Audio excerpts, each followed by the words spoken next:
जय जय रघुवीर समर्थ। शुका सारिखे पूर्ण वैराग्य जाते, वसिष्ठा परिज्ञान योगेश्वराचे, नवे वाल्मिका सारिखा मान्य ऐसा, नमस्कार माझा सद्गुरु रामदासा। जय जय रघुवीर समर्थ। यूट्यूब चॅनलवरून मी सुरेश तोफखानेवाले सर्व आदरणीय श्रोतांना नमस्कार, विनम्र अभिवादन। आज शनिवार दिनांक 4 ऑक्टोबर। मित्रांनो, आत्ताच 2 दिवस पूर्व नवरात्र उत्सव संपलेला आहे। विजयादशमी पण झाली। 9 दिवसाचा नवरात्र उत्सव आपला संपन्न झाला आणि तो उत्सव म्हणजे शक्तीचा उत्सव। नवरात्री 9 दिवस शक्तीची उपासना केली जाते। नवदुर्गा स्थापित होते, नवदुर्गाची प्रार्थना केली जाते, उपासना केली जाते, याच्याकरता की आपल्याला शक्ती प्राप्त हो। शक्तीचं महत्त्व खूप सांगितलेलं आहे। शक्तीविना काही पण शक्य नाही। शक्ती आहे म्हणजे सामर्थ्य आहे तरच तुम्ही काही करू शकता। म्हणून हे 9 दिवस जे आहे ते शक्तीची उपासनाचे आहे। आणि आपला महाभारत ग्रंथ जो आहे त्याच्यामध्ये भगवद्गीता जी आहे हे वीरतेचा ग्रंथ आहे। याच्यामध्ये वीरता दाखवलेली आहे। बलोपासना आणि शौर्यपूजन कसं असतं याचं या ग्रंथामध्ये विवेचन केलेलं आहे। अशा प्रकारे 9 दिवस नवरात्रीचे होतात। त्यानंतर विजयादशमी। विजयादशमी म्हणजे दसरा, हा पण वीरतेचा प्रतीक आहे। प्रभू श्री रामचंद्र रावणवधानंतर लंकेतून परत आले याच दिवशी अयोध्येला, आणि तो विजयोत्सव मनवला गेला। म्हणून आजचा दिवस जो आहे तो विजयादशमी असा म्हणवला जातो। वीरता प्रकट करण्याचा हा दिवस आहे। माणसाने शक्ती अशी इतकी एकत्र करावी, ज्याप्रमाणे कोणाला रोग जर झाला आणि त्या रोगा ताबडतोब जर त्याचा उपचार नाही केला तर तो रोग वाढत जातो। त्याचप्रमाणे शत्रूचा जर निवारण करायचं आहे वेळेवर, त्याच्यासाठी आपल्याला शक्ती पाहिजे।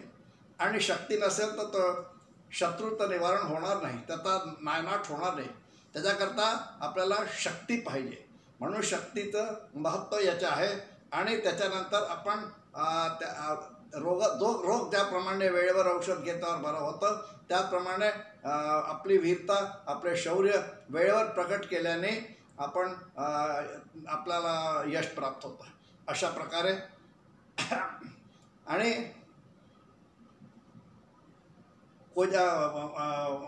आपला विजयादशमी झाल्यावर आपला एक सण येतो कोजागिरी पौर्णिमा, शरद पौर्णिमा। या दिवशी जो चंद्र जो असतो या पूर्ण 16 कळांनी वाढलेला असतो, सुशोभित असतो। या दिवशी चंद्र जो असतो भूमीच्या सगळ्यात जवळ असतो। वर्षभरातून जितके दिवस असतात, रात्र असतात, त्यामध्ये या दिवशी पौर्णिमेला, कोजागिरी पौर्णिमेला चंद्रमा पृथ्वीचा फार जवळ असतो, म्हणून तो मोठा दिसतो। त्याचा प्रकाश खूप छान शुभ्र पांढरा असा प्रकाश पडतो आणि मोठा दिसतो। प्रकाश शीतल आहे, चंद्राचा प्रकाश शीतल आहे आणि मनाला प्रसन्न करणार आहे। शीतल आणि प्रसन्न करणं हे चंद्रमाच्या प्रकाशाचं वैशिष्ट्य आहे। आणि म्हणूनच प्रभू श्री रामचंद्र आणि श्रीकृष्ण यांनी या चंद्राला आपल्यासोबत ठेवलेलं आहे। रामचंद्र याच्यात करता म्हणतात, कृष्णचंद्र याच्यात करता म्हणतात। या दोघांनी चंद्राला आपल्याजवळ ठेवलेलं आहे, कारण की त्याची शीतलता, त्याची सौंदर्यता इतकी आहे की सगळ्यांना मन मोहून घेते। अशा प्रकारे कोजागिरीचा उत्सव।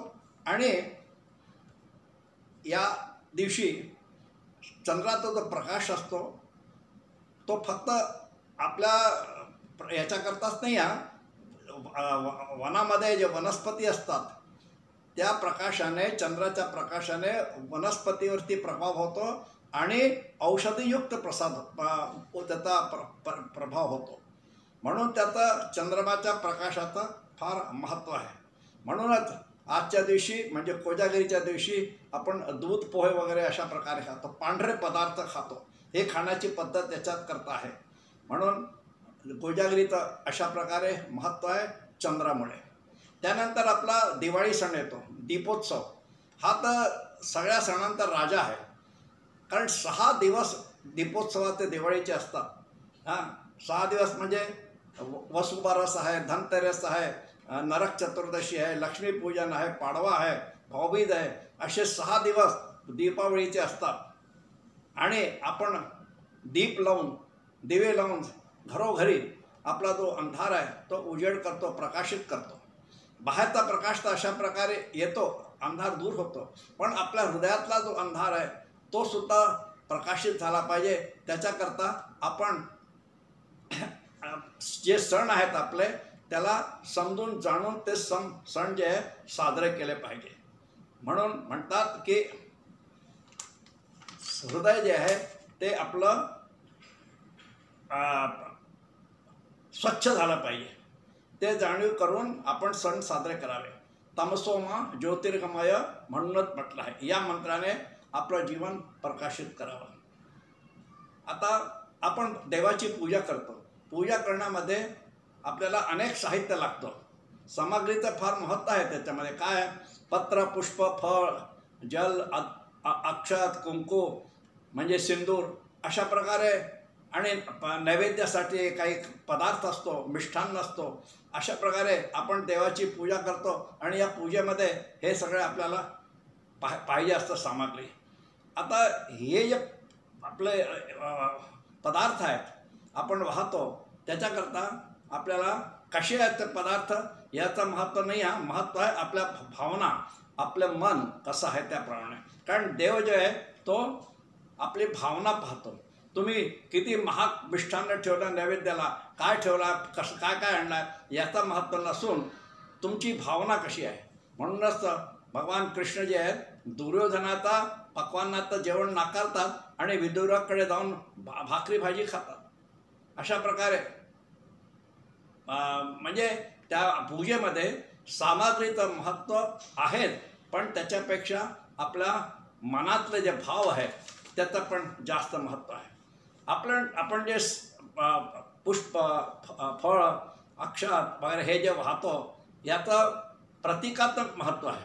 आता पुष्प आपण पाहतो, फूल वाहतो, फुलामध्ये सुगंध असतो, रंग असतो, आणि म्हणून आपले जे जितके कार्य आहेत, आपले जे कर्म आहेत, जे सुगंधाने दरवळले पाहिजे. सुगंधाने दरवळले पाहिजे म्हणजे आपले कर्म जे आहेत ते सात्विक असले पाहिजे. म्हणून त्याला आपण एक त्याचा प्रतीक आहे असे दाखवलं आहे. म्हणून तर आपण म्हणतो ना की हृदय कमळ म्हणतो आपण. हृदयाला कमळाची उपमा दिलेली आहे. आपण हृदय कमळ देवाला अर्पित केलं पाहिजे. अशा प्रकारे त्या भावना त्याच्यामध्ये असली पाहिजे. आपण नैवेद्य दाखवतो देवाला. कोणताही पदार्थाचा नैवेद्य दाखवला, नैवेद्य दाखवल्याबरोबर तो प्रसाद तयार होतो आणि प्रसादाचं फार महत्त्व आहे. प्रसाद घेतल्यावर मनाला एक खूप आनंद होतो. मग तो प्रसाद कसाही असो, किती पण असो, अशा प्रकारे हे पदार्थाचे महत्त्व आहे. आपण पूजेमध्ये पंचामृतचं पण फार महत्त्व आहे. पंचामृत नसेल तर पूजा आपली पूर्ण होत नाही. काही पूजा असो, कोणची पूजा असो, सर्व देवतांचा जो अभिषेक होतो पंचामृताने होतो. पंचामृत म्हणजे 5 पदार्थ. याच्यामध्ये 5 पदार्थ असतात. दूध, दही, तूप, साखर, मध. हे अभिषेकाकरता फार आवश्यक आहे. देवाला स्नान घालण्याकरता हे 5 पदार्थ असतात. आता याच्यामध्ये दूध आहे. दूध आहे याचा रंग पांढरा असतो, शुभ्र आहे. आपलं जीवन पण कसं असलं पाहिजे, शुद्ध पांढरं स्वच्छ असलं पाहिजे दुधाप्रमाणे. त्याप्रमाणे आपले कर्म असले पाहिजे. भगवंताला शुद्ध आणि निर्मळ हृदय आवडतं, म्हणून दुधाचं याच्यामध्ये महत्त्व आहे. दही हे पण शुभ्र पण आहे, पण याच्यामध्ये स्नेह आहे. चंद्रासारखे धवल शुभ्र सर्व देवांना प्रिय आहे दही. प्रवासात आपण जाताना घरामध्ये आपले जे मोठे असतात आपल्या हातावर दही ठेवतात. याच्याकरता ठेवतात की आपला जो स्नेह आहे, प्रेम आहे, तो घट्ट असला पाहिजे. कारण दही जे आहे याच्यामध्ये परिवर्तन करण्याची शक्ती आहे. दुधामध्ये थोडंसं दही टाकलं तर तो दही तयार होतो. म्हणून आपली जी बाहेर जाताना आपला जो प्रेम आहे, आपला जो स्नेह आहे, तो कायम राहायला पाहिजे आणि लोकांवर त्याचा प्रभाव झाला पाहिजे. आपल्या संस्कृतीचा सुगंध आपण बरोबर घेऊन गेलं पाहिजे. अशा प्रकारे त्यानंतर तूप आहे. तूप जे आहे हा स्नेहयुक्त पदार्थ आहे. स्नेहयुक्त पदार्थ याने जीवन कसं होतं, स्नेहयुक्त. माणसाला जगण्यासाठी उभेची आवश्यकता आहे. ऊब कोणाची असते? आईची ऊब, पित्याची ऊब, पत्नीची ऊब, पतीची ऊब, मित्रांची. या आपल्या विकासासाठी हे ऊब आवश्यकता. ऊब म्हणजे स्नेह, प्रेम हे आवश्यक आहे. म्हणून तुपाचं महत्त्व आहे. मधुस्नान, शर्करा स्नान हे गोड पदार्थ आहेत. साखरेसारखं आपलं जीवन असलं पाहिजे. जीवनात गोडवा नसेल तर आपलं जीवन निरर्थक आहे, व्यर्थ आहे. गोडवा असला पाहिजे आणि तो गोडवा आपल्या कृतीतून दिसला पाहिजे, आपल्या वाणीतून दिसला पाहिजे गोडवा.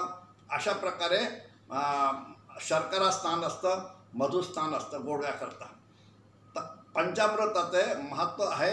हा आपला भक्ती पण प्रकट कशी करावी, भक्ती प्रकट करण्यासाठी पंचामृताचे स्थान आहे. पंचामृताप्रमाणे शुभ्रता, स्निग्धता, मधुरता आपल्या जीवनात प्रकट व्हावी. अशा प्रकारे आज आपण 2-3 विषय घेतलेले आहे. विशेष करून पंचामृतचं महत्त्व कसं असतं त्याचं थोडंसं चिंतन केलं आहे. आपल्यास आवडल्यास कृपया कमेंट्स करा, शेअर करा आणि माझ्या चॅनलला अधिकाधिक सबस्क्राईब करा. धन्यवाद. जय जय रघुवीर समर्थ.